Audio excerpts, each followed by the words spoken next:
அன்பின் பிதாவே, இந்த காலை வேளைக்கா உமக்கு நன்றி செலுத்துகிறோம். ஆண்டவரே, மை துதிக்கிறோம், ஸ்தோத்தரிக்கிறோம். நீங்க செய்த நன்மைகளை நினைத்து உமக்கு நன்றியோடு மை துதிக்கிறோம். உங்கள் சாந்த குணம் எல்லா மனுஷருக்கும் தெரிந்திருப்பதாக. கர்த்தர் சமீபமாய் இருக்கிறார் என்று சொன்ன வேத வசனத்தின்படி ஆண்டவரே, நாங்க சாந்த குணம் உள்ளவர்களாய் நடந்து கொள்ள கர்த்தர் எங்களுக்கு உதவி செய்யுங்க. உங்க பலத்தால் எங்களை இடைக்கட்டுங்க. இந்த நாளில் வேத தியானத்தை எங்களுக்கு ஆசீர்வதித்து தாங்க. நீங்க எங்க கூட பேசுங்க. நேசிக்கிற இயேசு கிறிஸ்துவின் இனிய நாமத்தில் கேட்கிறோம் பிதாவே, ஆமென். அப்போஸ்தலர் 5வது அதிகாரம். அனனியா என்னும் பேருள்ள ஒருவனும் அவனுடைய மனைவி ஆகிய சப்பீராலும் தங்கள் காணியாட்சியை விற்றார்கள்.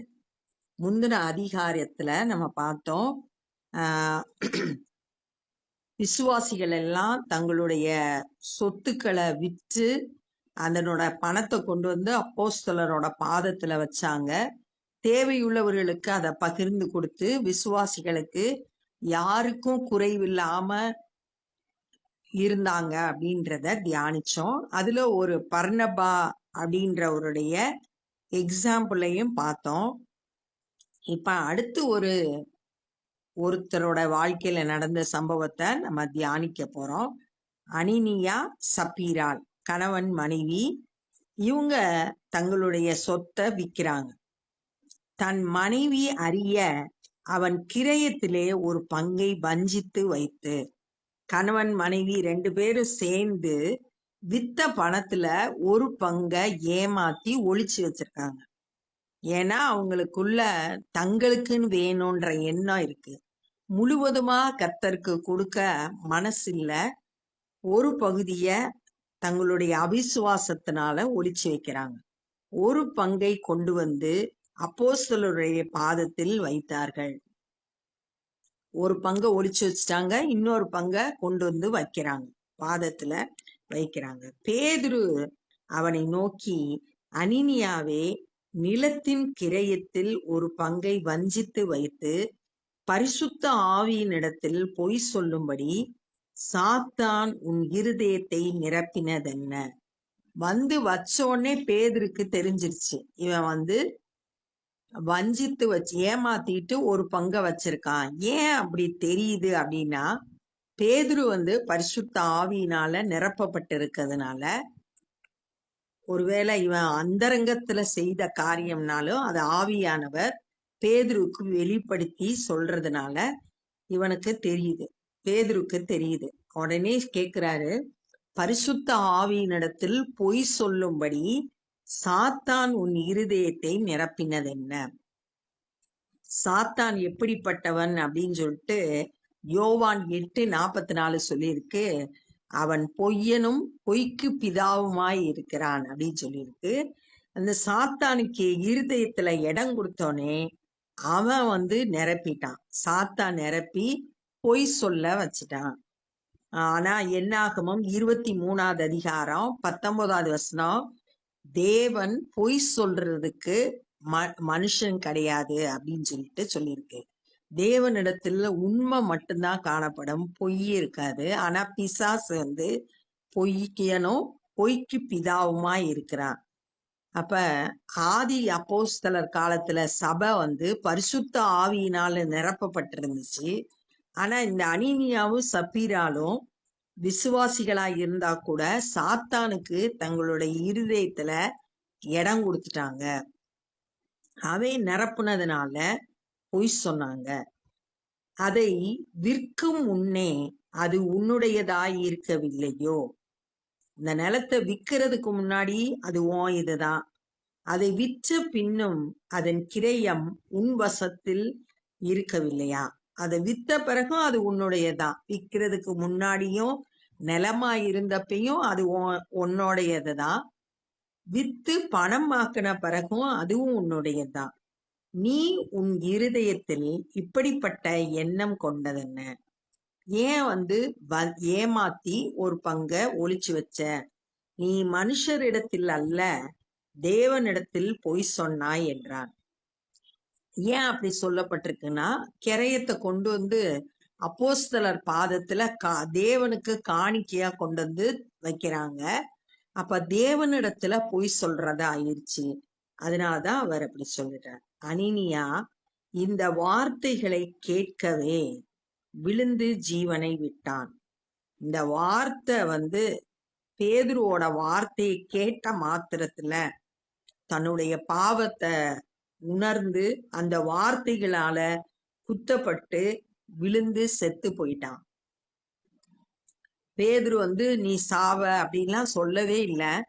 ஆனா இவனுடைய பேதுருவோட வார்த்தையை கேட்ட மாத்திரத்துல இருதயத்துல பாதிக்கப்பட்டவனா மரித்து போயிட்டான். இவைகளை கேட்ட யாவருக்கும் மிகுந்த பயம் உண்டாயிற்று.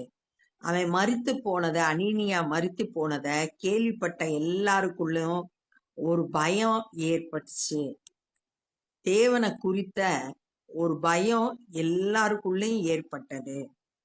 வாலிபர் எழுந்து அவனை சேலையிலே சுற்றி வெளியே எடுத்து கொண்டு போய் அடக்கம் பண்ணினார்கள். வாலிபர்கள் எழுந்து செயல்படுறாங்க.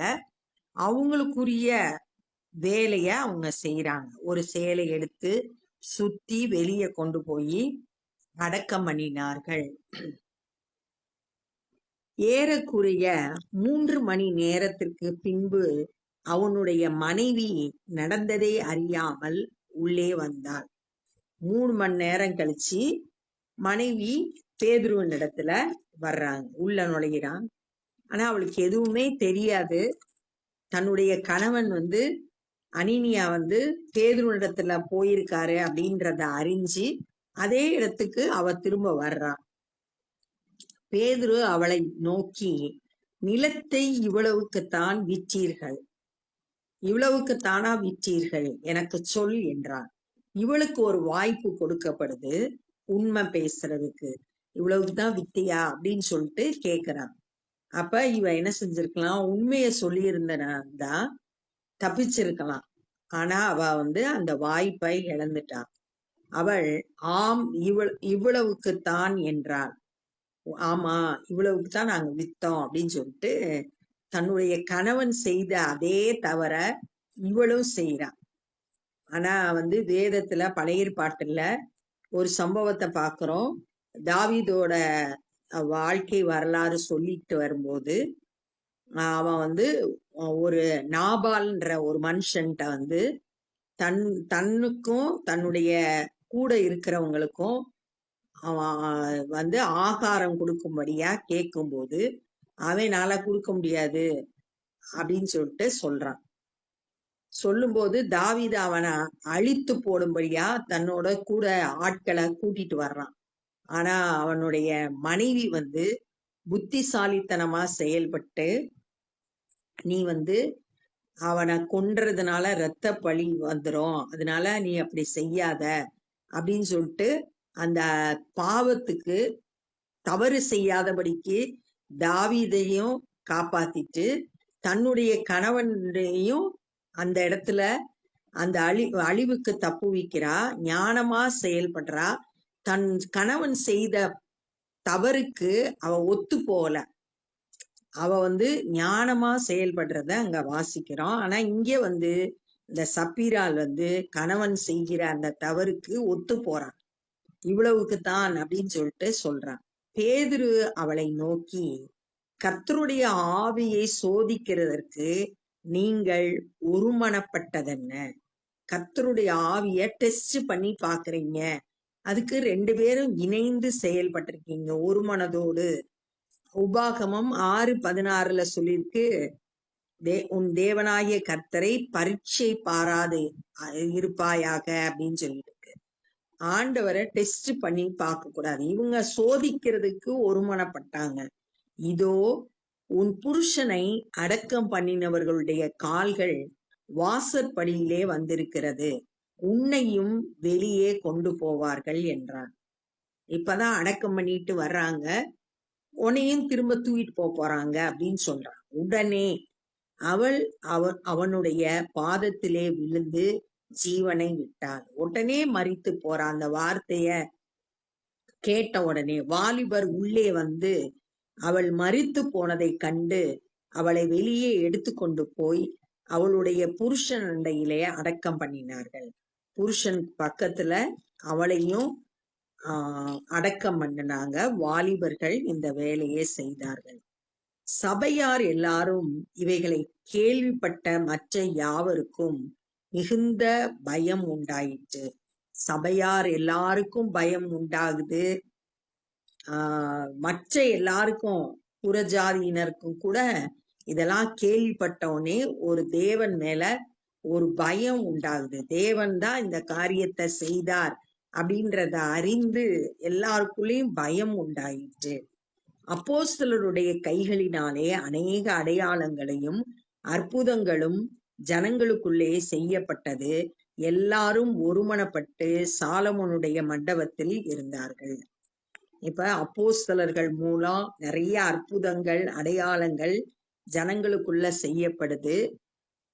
ஜனங்கள் எல்லாரும் சாலமோனுடைய ஆலயத்துல இருக்கிற ஒரு பகுதியில சாலமோன் மண்டபத்துல கூடி வந்தார்கள்.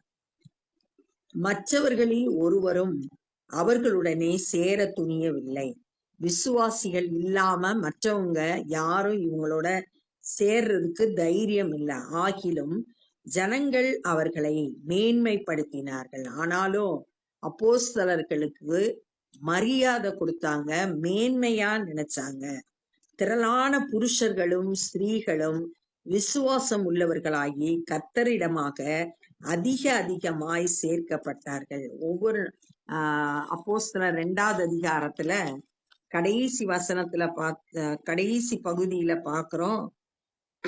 கடைசி வசனம், ரட்சிக்கப்படுகிறவர்களை கர்த்தர் அனுதினமும் சபையிலே சேர்த்து கொண்டு வந்தார் அப்படின்னு சொல்லியிருக்கு. அதனால திரளான புருஷரும் ஸ்திரீகளும் அவங்களோட விசுவாசிகளோடு சேர்க்கப்பட்டு சபை வளர்ந்து பெருகுகிறத இங்க சொல்லப்பட்டிருக்கு. அதிகமாய் சேர்க்கப்பட்டார்கள் அப்படின்னு சொல்லி இந்த சம்பவத்துல அவங்க அனினியாவும் சப்பீராலும் பொய் சொன்னத சொல்லியிருக்கு. ஆனா பவுல்